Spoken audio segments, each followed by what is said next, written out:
Highly electronegative atom होगा that will attack to that carbon atom which has lesser number of hydrogen. Means अब यहाँ देखो इस carbon में एक ही हाइड्रोजन है, इस कार्बन के पास दो हाइड्रोजन है, तो when you add this molecule to this alkene, तो chlorine which is you can say negative part and this hydrogen is positive part, so chlorine will get added to this carbon atom and hydrogen will be added to this one. This is very important because आपको जब भी कभी reactions में product mention करने होंगे, अगर alkene इस तरह का है जिसमें डबल बॉन्ड के दोनों तरफ कार्बन पर जो हाइड्रोजन लगे हुए हैं वो डिफरेंट है, उस केस में आपको ये चीज याद रखनी है कि आपने जिस चीज को ऐड करवा रहे हो उसका नेगेटिव पार्ट उस कार्बन पे लगाना है which has lesser number of hydrogen, that means more substituted carbon. Okay, तो product major जो बनेगा 80% के around, that will be 2-chloropropane in this case. ठीक है, 1-chloropropane मतलब फर्स्ट कार्बन में क्लोरीन का एडिशन होगा बट माइनर प्रोडक्ट, तो माइनर प्रोडक्ट्स हम जनरली मेंशन नहीं करते, तो major product will be this 2-chloropropane if you want to mention the name also. तो this is in accordance with Markovnikov's addition. ठीक है, रूल मैंने कल आपको करवा दिया था। अभी today we will discuss the mechanism कि किस तरह से होता है एक्चुअली इस टाइप का addition.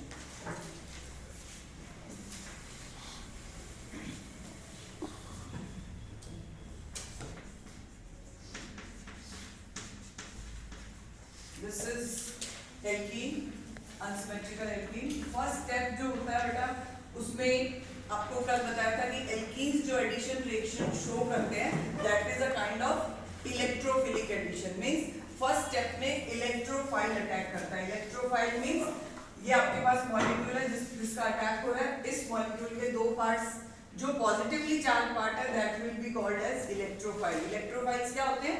Electron loving species, means जिनके पास खुद इलेक्ट्रॉन की डेफिशिएंसी होती है, तो ऑब्वियसली इधर they will be positively charge और some electron deficient species में भी। तो यहाँ पर ये hydrogen ion this will act as an electrophile, it will attack to this pi bond, और अब पाई बॉन्ड में जो इलेक्ट्रॉन पेयर पाई बॉन्ड बना रहा है वो इलेक्ट्रॉन पेयर मतलब वो पाई बॉन्ड ब्रेक हो जाएगा और इलेक्ट्रॉन्स उस तरफ जाएंगे जिस तरफ ये हाइड्रोजन ऐड होगा। अब हाइड्रोजन ऐड होने के आपके पास दो मतलब पॉसिबिलिटीज हैं, इधर hydrogen can be added to this carbon और टू दिस कार्बन, और जब कार्बन पे हाइड्रोजन ऐड होगा तो एक कार्बोकेटायन फॉर्म होगा, और कार्बोकेटायन ये देखो दोनों तरह से फॉर्म हो सकते हैं, CH3 CH3 इस कार्बन पे मतलब ये पाई बॉन्ड यहाँ शिफ्ट हो जाए, हाइड्रोजन यहाँ ऐड हो गया CH3, और इस कार्बन पे इलेक्ट्रॉन डेफिशिएंसी आ गई तो पॉजिटिव चार्ज। प्लस दूसरा केस क्या हो सकता है कि हाइड्रोजन इस पे अटैक करे, ये कार्बन इलेक्ट्रॉन डेफिशिएंट हो जाए, in that case you will get this species this one, and in this case you can say two different carbocations are formed, और ये दोनों कार्बोकेटायंस में से अब अगर आपको याद हो बेसिक्स में हमने किया है कि कार्बोकेटायंस की जो स्टेबिलिटी है वो डिपेंड करती है कि जिस कार्बन पे पॉजिटिव चार्ज है वो कितना सब्स्टिट्यूटेड है, मतलब 1 डिग्री है, 2 डिग्री है या 3 डिग्री है। तो इस केस में ये कार्बन 1 डिग्री है, मतलब 1 डिग्री कार्बोकेटायन है ये primary, and this carbocation is 2 degree, and 2 degree carbocation is more stable because ये जो दो मिथाइल ग्रुप्स हैं इसको इलेक्ट्रॉन डेंसिटी प्रोवाइड कर रहे हैं। Electron methyl group electron donating effect show करता है, तो ये इलेक्ट्रॉन डोनेटिंग इफेक्ट की वजह से इस कार्बन पे जो पॉजिटिव चार्ज है वो कुछ हद तक स्टेबल हो जाता है, वहां पर एक ही थाइल ग्रुप प्रेजेंट है तो उतनी स्टेबिलिटी नहीं आएगी पॉजिटिव चार्ज को। ठीक है, तो that is why 2 degree carbocations are more stable, और जो चीज स्टेबल होती है केमिकल रिएक्शंस में अपने आप वो ही फॉर्म होती है। तो this carbocation is formed in major amount as compare to that.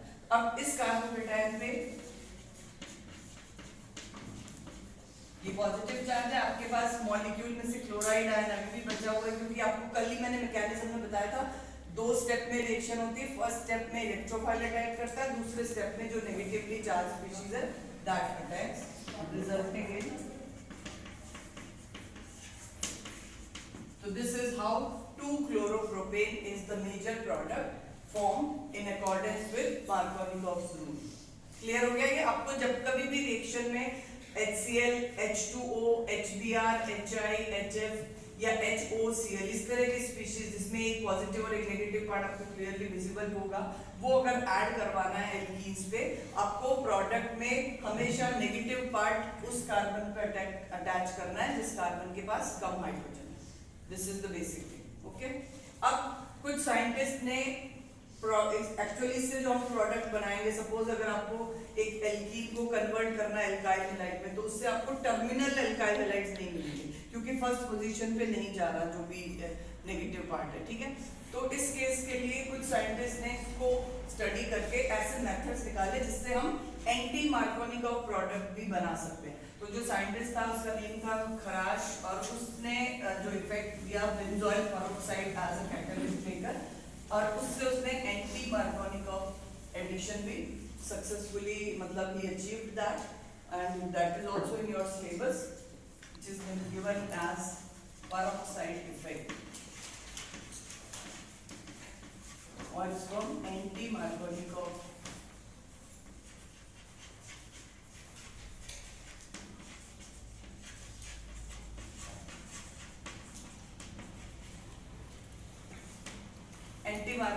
Addition और peroxide effect के नेम से हेडिंग है आपकी बुक में। तो here what we do, like suppose मैं यहाँ पर अगेन एग्जांपल प्रोटीन का ले लूँ, this is the simplest unsymmetrical alkene. इसके अलावा अनसिमेट्रिकल का मतलब फिर बता दूं, डबल बॉन्ड के दोनों तरफ सेम एनवायरनमेंट नहीं है, कार्बन का नंबर डिफरेंट है। इसको अगर हम HBr से रिएक्शन करवाते हैं इन the presence of benzoyl peroxide,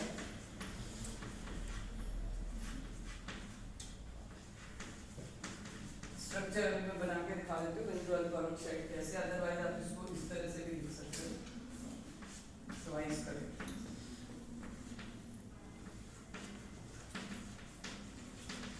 Here the major product will be anti-2-Markovnikov means 2 की जगह फर्स्ट पे ही ब्रोमीन का एडिशन हो जाएगा and you will get 1 bromopropane.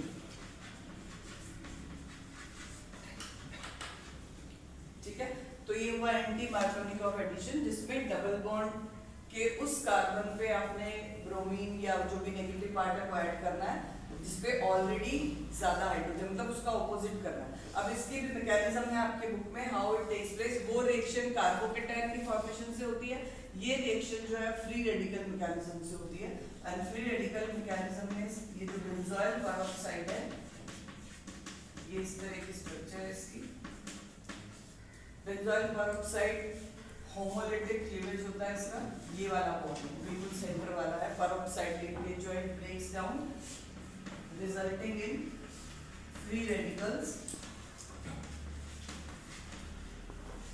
2 free radical बन गए, ठीक है।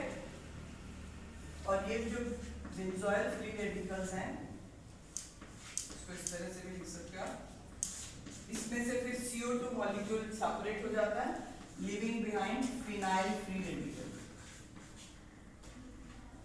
एक इलेक्ट्रॉन फ्री पड़ा हुआ है, मतलब उसने अभी बॉन्ड नहीं बनाया, तो this way it is shown in the form of a dot. तो ये फिनाइल फ्री रेडिकल फॉर्म हुआ, CO2 गेट्स एलिमिनेटेड। अब ये फिनाइल फ्री रेडिकल अटैक करता है HBr मॉलिक्यूल को।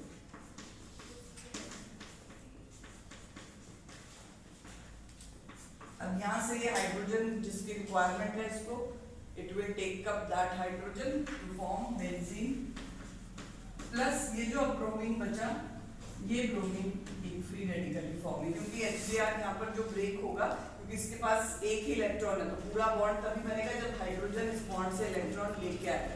तो ये हाइड्रोजन यहाँ आ जाएगा शिफ्ट होके, bromine will be left with 1 unpaired electron, तो this is known as bromine free radical. अब ये ब्रोमीन फ्री रेडिकल अटैक करता है प्रोटीन पे, this is how it takes place.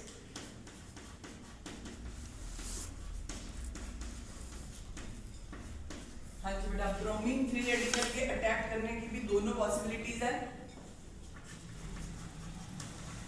Either it can attack to this carbon resulting in this free radical, मतलब ये pi bond यहाँ shift होकर यहाँ ऐड हुआ, इस पे एक इलेक्ट्रॉन कम हो गया, तो जिससे ये जो फ्री रेडिकल बना ये 1 डिग्री फ्री रेडिकल, और और दूसरी जो पॉसिबिलिटी है कि ब्रोमाइड जो ब्रोमीन फ्री रेडिकल है, it can attack over this carbon. और ये जो फ्री रेडिकल बन रहा है ये है 2 डिग्री, सेंटर वाले कार्बन का है तो 2 degree.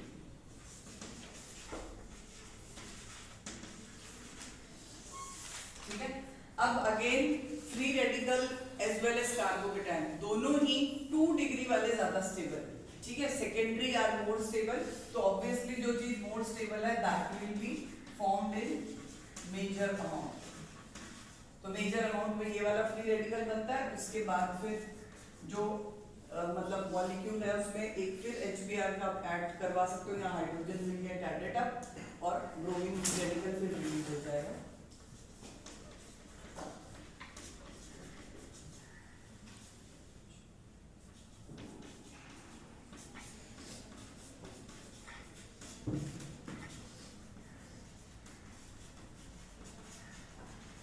So in this way you can get one your terminal जिसको आप कहोगे या one bromopropane is formed. Anti-Markovnikov products can be formed by using benzoyl peroxide in the reaction, which takes place the mechanism in different manner.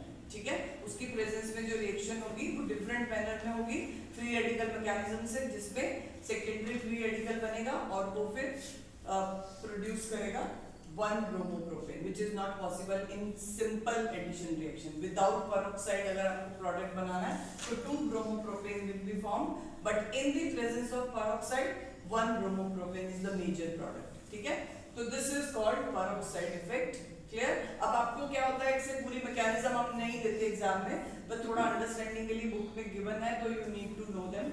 But आपको questions कैसे आते हैं, आपको suppose addition of HBr ही पूछा है तो दोनों मेथड्स में हो सकता है, उसके ऊपर कंडीशंस मेंशन होगी। What happens when HBr is added to propene in the absence of peroxide और in the presence of peroxide, और कुछ भी नहीं लिखा हुआ, सिर्फ ये लिखा what happens when HBr is added to propene. तो अब अगर पेरोक्साइड मेंशन नहीं है, आपने मार्कोनिकॉफ एडिशन ही करवाना है, उसको सेकंड पोजीशन में मतलब डबल बॉन्ड के उस कार्बन पे ऐड करोगे जिसपे हाइड्रोजन कम है। ओनली फॉर अनसिमेट्रिकल एल्कीन, अगर ऐसे एल्कीन है जिसके दोनों तरफ सेम नंबर ऑफ हाइड्रोजन है तो कोई प्रॉब्लम नहीं है, किसी पे भी हाइड्रोजन ऐड कर दो, किसी पे भी ब्रोमीन। और peroxide effect is only observed for HBr, HCl, HI, HF या H2O और किसी के लिए भी पॉसिबल नहीं है क्योंकि एंडोथर्मिक हो जाती है सबके केस में reaction. It is only observed by that scientist for HBr, तो HBr के एडिशन के लिए ही इसको यूज किया जाता है। क्लियर? यहाँ एक लाइन ऐड कर देना after mechanism. This peroxide effect is possible only for peroxide effect is possible only for addition of HBr to unsymmetrical alkenes.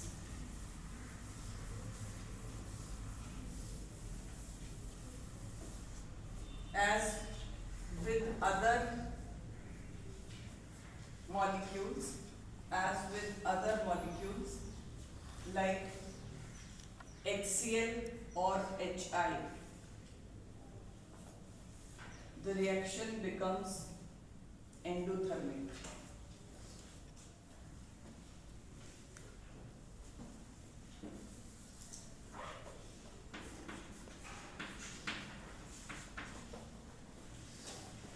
Next property of alkene is addition of water.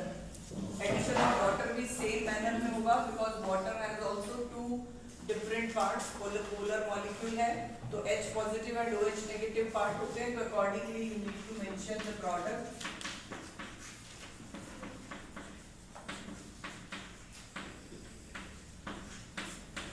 ठीक है, water has two different parts, hydrogen ion and OH ion. तो OH ion अब इसको अगर हम इस तरह से लिख देते हैं HOH, तो you can show this like H positive ion will get added to this, OH ion will be added to this. ये मैं इसलिए शो कर रही हूँ तो आपको याद रहे मार्कोनिकॉफ एडिशन कैसे दिखाना है, और इसके ऊपर आप एक सिंपल लिख सकते हो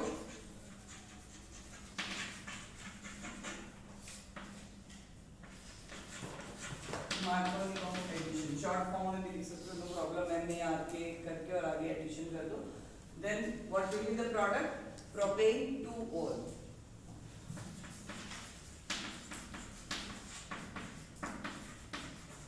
अब आप कहो कि अगर हम पेरोक्साइड इफेक्ट लगा के प्रोपेन 1-ol बना दें, वो पॉसिबल नहीं है. तो always when water is added to unsymmetrical alkenes, तो आपको इस तरह के सेकेंडरी 2 डिग्री अल्कोहल्स मिलेंगे, 1 डिग्री अल्कोहल्स नहीं फॉर्म होते. हाँ, अगर आपने ऐसा सिमेट्रिकल एल्कीन लिया जैसे ईथीन है, ब्यूट-2-ईन है, then you can form that. But two ene पे तो पॉसिबल नहीं है, तो वैसे सेंटर में आ रहा है. ईथीन से आप इथेनॉल बना सकते हो सिंपली वाटर ऐड करवा के, क्योंकि ईथीन में दोनों कार्बन में से कहीं पे भी OH लगाओ, फर्स्ट कार्बन भी आए. बाकी एल्कीन्स के लिए मतलब अगर इस तरह के एल्कीन्स है जिसमें दोनों तरफ नंबर ऑफ कार्बन वेरी कर रहे हैं, हाइड्रोजन नंबर वेरी कर रहे हैं, then always OH will be added to this carbon. Clear हो गया ये rule? Next reaction, addition of. यहाँ पर थोड़ा सा बेटा रिएक्शन को इनिशिएट करने के लिए हाइड्रोजन आयन की रिक्वायरमेंट होती है. तो ये रिएक्शन में कैटलिस्ट का रोल प्ले करता है. कॉन्सेंट्रेटेड सल्फ्यूरिक एसिड के ऊपर ऐड कर लेना. कैटलिस्ट कॉन्सेंट्रेटेड सल्फ्यूरिक एसिड की प्रेजेंस में ही अल्कोहल्स फॉर्म होंगे, और अल्कोहल से वापस OH निकाल के एल्कीन बनाना, वो भी सल्फ्यूरिक एसिड की प्रेजेंस में ही होता है. तो दोनों जगह यहाँ पर कैटलिस्ट है, वो वहाँ पे डिहाइड्रेटिंग एजेंट हो जाए. Next, addition of sulphuric acid. Direct sulphuric acid के साथ अगर रिएक्शन करवाते हैं एल्कीन्स की,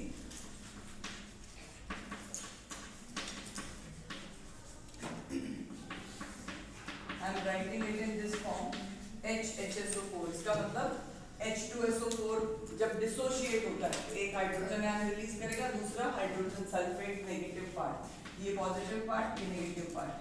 इसको H2SO4 सीधा भी लिख सकते हो, नो प्रॉब्लम. जस्ट आपके अंडरस्टैंडिंग के लिए इस तरह से मैंने लिखा है. Hydrogen will react to this carbon and this negative part will be added to this one carbon. Again Markovnikov addition, CH3 CH HSO4. Actually इसकी जो बॉन्डिंग है वो इस तरह से होती है. थोड़ा सा आपको इसकी स्ट्रक्चर बता दूं. Sulphuric acid has structure like this. ठीक है, दिस इज H2SO4. सल्फर के साथ डायरेक्टली 4 ऑक्सीजन अटैच्ड है और दोनों हाइड्रोजन ऑक्सीजन के साथ है. तो this is a kind of oxo acid. Oxo acids again जिसमें हाइड्रोजन डायरेक्टली मिनरल से अटैच नहीं होगा. मिनरल मतलब जिसका वो एसिड है, जैसे सल्फ्यूरिक एसिड है, फास्फोरिक एसिड है, नाइट्रिक एसिड है, उन सभी में हाइड्रोजन डायरेक्टली उस सेंट्रल मिनरल एटम पे अटैच नहीं होता, rather it is bonded with oxygen. That is why it is named as oxo acid. तो ऑक्सो एसिड जब डिसोशिएट होते हैं तो ये बॉन्ड ब्रेक होता है. तो सपोज अभी फर्स्ट जो स्टेप है आयोनाइजेशन सल्फ्यूरिक एसिड का, उसमें एक हाइड्रोजन आयन डिसोशिएट होता है. ये जो स्पीशीज बचती है this is hydrogen sulphate HSO4 negative charge इस ऑक्सीजन पे. तो ये ऑक्सीजन के थ्रू ही यहाँ पे बॉन्डिंग आपको शो करनी है. HSO4 नहीं लिखोगे. HSO4 आप सीधा कंबाइन करके लिख सकते हो, जैसे आपने ईथीन के साथ प्रोडक्ट बनाया तो C2H5HSO4, इस तरह से आप लिख सकते हो, no problem. But when you are drawing structure तो आपको जिस एटम के थ्रू बॉन्डिंग हो रही है वो एटम पहले लिखना होगा. तो you can write like this OSO3H. पूरा स्ट्रक्चर बना सकते हो, कोई प्रॉब्लम नहीं है, but it will be typical for you, then better है उस फॉर्मेट में. इथाइल हाइड्रोजन सल्फेट और propyl hydrogen sulphate common names है. क्लियर हो गया? Addition of H2 to form alkanes, addition of X2 to form vicinal dihalides, addition of HX to form alkyl halides. वो depend करेगा कौन से rule से आप करवा रहे हो. Addition of water, addition of sulphuric acid, ये 5 टाइप के एडिशंस इलेक्ट्रोफिलिक एडिशन के अंडर आपको सिलेबस में है. Clear? Next property ma'am, addition of H2 का मैकेनिज्म हमें आना है. मैकेनिज्म तो वही है, मार्कोनिकॉफ मेथड से. हाइड्रोजन पहले ऐड करवा दो, कार्बन का टाइम बनेगा. कोई मैकेनिज्म तो मार्कोनिक का करना है ना. मार्कोनिकॉफ का जो मैकेनिज्म है वो सब यही वही फॉलो होगा, उसी का एक कर लो बस. वहाँ उसकी जगह Br ब्रोमाइड आयन की जगह OH आयन लिख दो, उसकी कोई प्रॉब्लम नहीं है. Next is oxidation.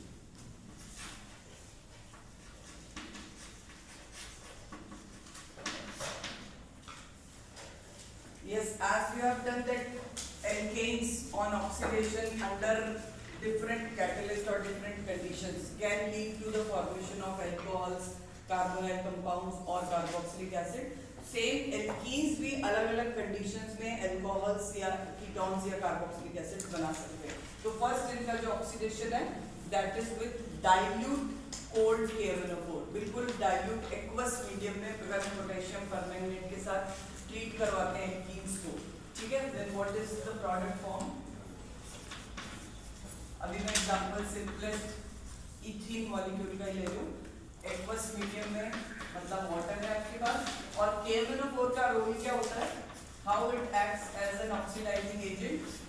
KMnO4 को जब भी वाटर में मिक्स करो, आपको घर में आप लोग यूज करते हो ना इसको, नॉर्मली हम लाल दवा कहते हैं जिसमें वाटर को प्यूरिफाई किया जाता है टू किल बैक्टीरिया और हार्मफुल जर्म्स जो भी वाटर में. तो होता क्या एक्चुअली KMnO4 में मैंगनीज अपनी हाईएस्ट ऑक्सीडेशन स्टेट में है +7 स्टेट में. इससे बियॉन्ड ये नहीं जा सकता.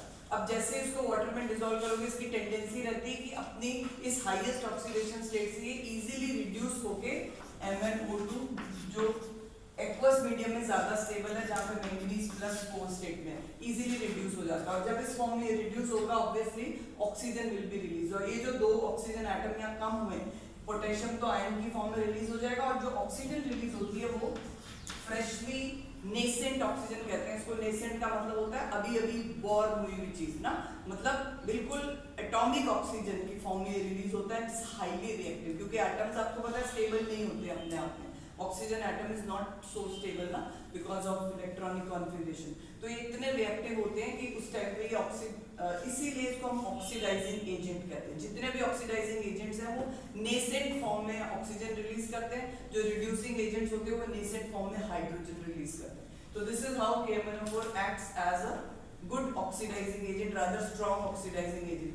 एक्वस मीडियम में उतना स्ट्रॉन्ग नहीं है, वहाँ ये MnO2 फॉर्म करता है.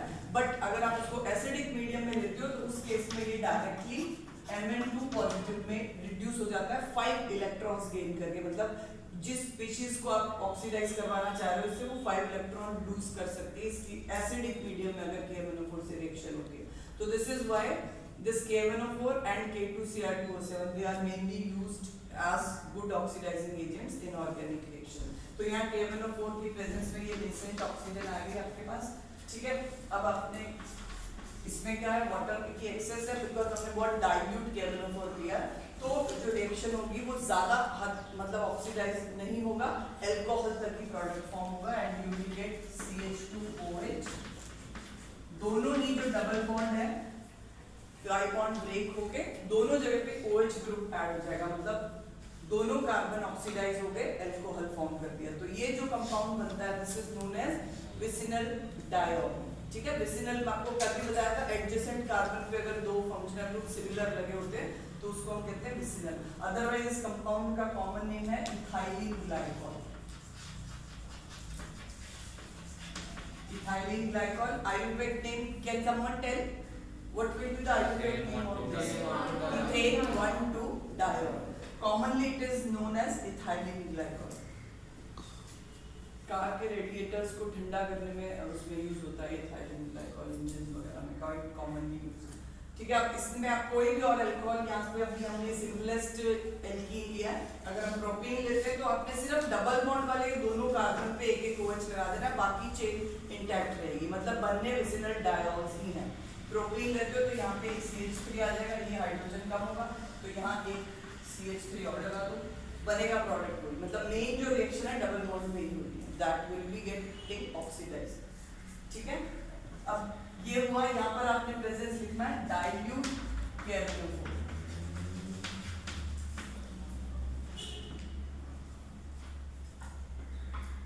अभी अल्कलाइन मीडियम में होता है कि नहीं, कोई मीडियम नहीं, अल्कलाइन मीडियम नहीं, ओनली डाइल्यूट एक्वस KMnO4. सिर्फ पानी में डाल दो. अल्कलाइन में भी वैसे इतना ही MnO2 फॉर्म करेगा वो. एसिडिक मीडियम में डिफरेंट है रिएक्शन. तो नेक्स्ट जो रिएक्शन है वो एसिडिक मीडियम में. थोड़ा बहुत अगर इसमें रहेगा भी अल्कलाइन को कोई प्रॉब्लम नहीं. और ये रिएक्शन काफी मतलब यूज होती है as a test for unsaturation. तो यहाँ लिख लेना. इस टेस्ट का नेम है बेयर्स टेस्ट. और ये जो रिएजेंट जो डाइल्यूट KMnO4 सॉल्यूशन है it is known as Baeyer's reagent. ठीक है. This test is known as Bayer's test और इसकी थोड़ी स्टेटमेंट लिख लो। Aqueous solution, dilute aqueous solution of KMnO4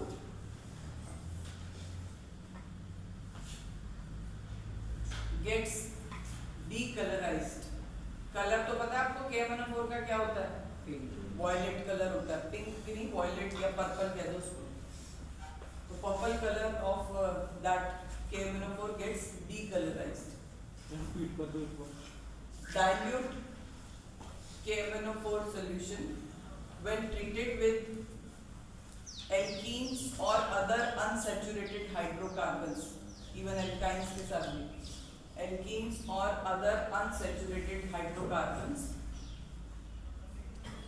the purple color of solution, purple or violet, whatever you can write, purple color of solution gets decolorized, forming brown colored precipitate।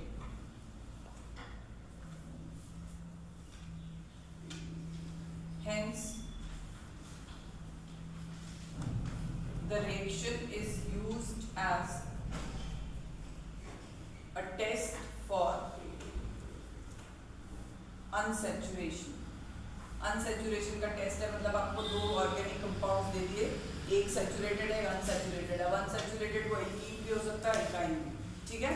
If you want to identify which one is unsaturated, आपके पास दो test है। एक हमने कल discuss किया था, bromine test. Bromine जो है उसमें लिक्विड ब्रोमीन का सॉल्यूशन CCl4 में बनाया हुआ होता है। उसको जब आप एल्कीन उसमें से पास थ्रू करोगे, reddish brown colour of that bromine solution will get decolorized। और यहाँ पे अगर आप Bayer's reagents उसमें ऐड करते हो aqueous KMnO4, then purple color of the solution will get discharged। तो इन दोनों ही टेस्ट से आप अनसैचुरेशन डिटेक्ट कर सकते हो। मतलब आपको उसमें ये श्योरिटी तो नहीं होगी कि एल्कीन है या एल्काइन है, बट एक आप एल्केन की पॉसिबिलिटी को रूल आउट कर सकते हो। अब आगे जब हम एल्काइंस करेंगे तो वहां पर एल्काइंस के लिए कुछ और टेस्ट है, तो वो टेस्ट तब यूज करने हैं जब अगर क्वेश्चन है कि how you can differentiate between alkane, alkene and alkyne, तब वो टेस्ट आप कर सकते हो। यहाँ ये क्वेश्चन इनके लिए ऐसा आता है, how you can differentiate between alkane और एल्कीन कर सकते हैं हम, या एल्केन और एल्काइन, मतलब एक सैचुरेटेड एक unsaturated, then you have to follow these two, any of these two test, ठीक है जी। नेक्स्ट इज इसी ऑक्सीडेशन के अंडर ही है, second point, when alkenes are treated with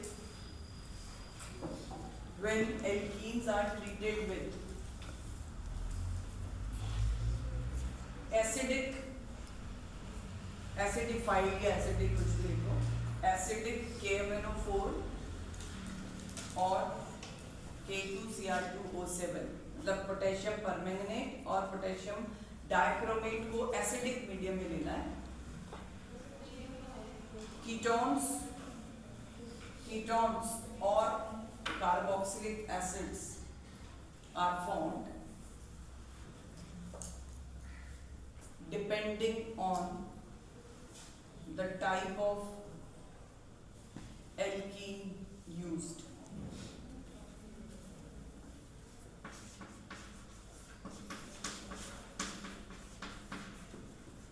suppose bromine लिया हमने, इसको हमने एसिडिफाइड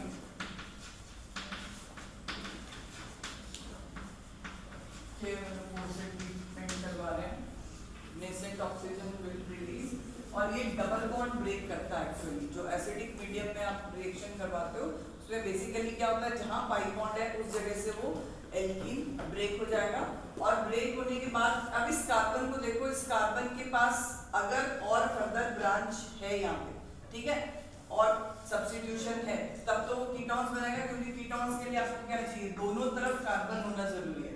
अगर एक भी हाइड्रोजन है यहाँ पे, then carboxylic acid will be the product.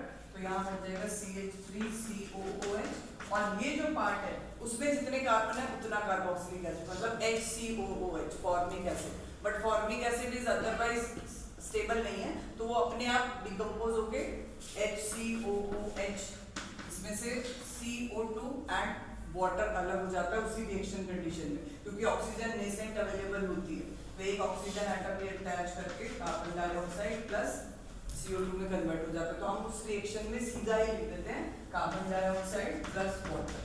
ये आया कहाँ से कार्बन डाइऑक्साइड? ये जो पार्ट है, अगर ऐसी एल्कीन्स है आपके पास जो you can say terminal alkenes जिनको हम कहते हैं, टर्मिनल का मतलब फर्स्ट कार्बन पे अगर डबल बॉन्ड है तब हमेशा एक ही टाइप का मेजर प्रोडक्ट जो मतलब मेन जो प्रोडक्ट होगा इधर कार्बोक्सिलिक एसिड और कीटोन वो एक ही टाइप का बनेगा। दूसरा पार्ट जो है क्योंकि टर्मिनल एल्कीन है, एक तो CH2 ग्रुप होगा ही होगा ना, तो वो CH2 हमेशा फॉर्मिक एसिड फॉर्म करके उसी टाइम डिकम्पोज हो जाएगा कार्बन डाइऑक्साइड और water. That is the final oxidation product of any organic compound. Final oxidation पे CO2 ही बनता है, तो HCOH बनता है रिएक्शन में but it gets readily oxidised because इतना स्टेबल नहीं है एसिड। अब अगर सपोज आप नॉन टर्मिनल एल्कीन ले लो, नॉन टर्मिनल का मतलब डबल बॉन्ड सेंटर में कहीं पे भी है, टर्मिनल पोजीशन पे नहीं है, कहीं और है फर्स्ट और लास्ट कार्बन पे नहीं। इन दैट केस ये जब बॉन्ड ब्रेक होगा दोनों पार्ट्स सिमिलर बन गए यहाँ पे एग्जैक्टली, तो ये 2 molecules of carboxylic acid form करेंगे, ठीक है। और सपोज अगर आपके पास एल्कीन इस तरह का है जिसको हम कहते हैं कि सब्स्टिट्यूटेड एल्कीन, तब ये वाला पार्ट बनाएगा कीटोन CH3COCH3, ये पार्ट बना देगा CH3COOH। बस इतना याद रखो, डबल बॉन्ड ब्रेक करना है एसिडिक मीडियम में अगर ऑक्सीडेशन हो रहा है, डबल बॉन्ड ब्रेक करके कार्बन चेक करो, अगर उस कार्बन के पास हाइड्रोजन है then carboxylic acids will be form, अगर हाइड्रोजन नहीं है दोनों कार्बन ही लगे हैं then ketones will be the product. तो अब इसका अगर हम ऑक्सीडेशन करवाते हैं will get CH3 C double bond O CH3 plus CH3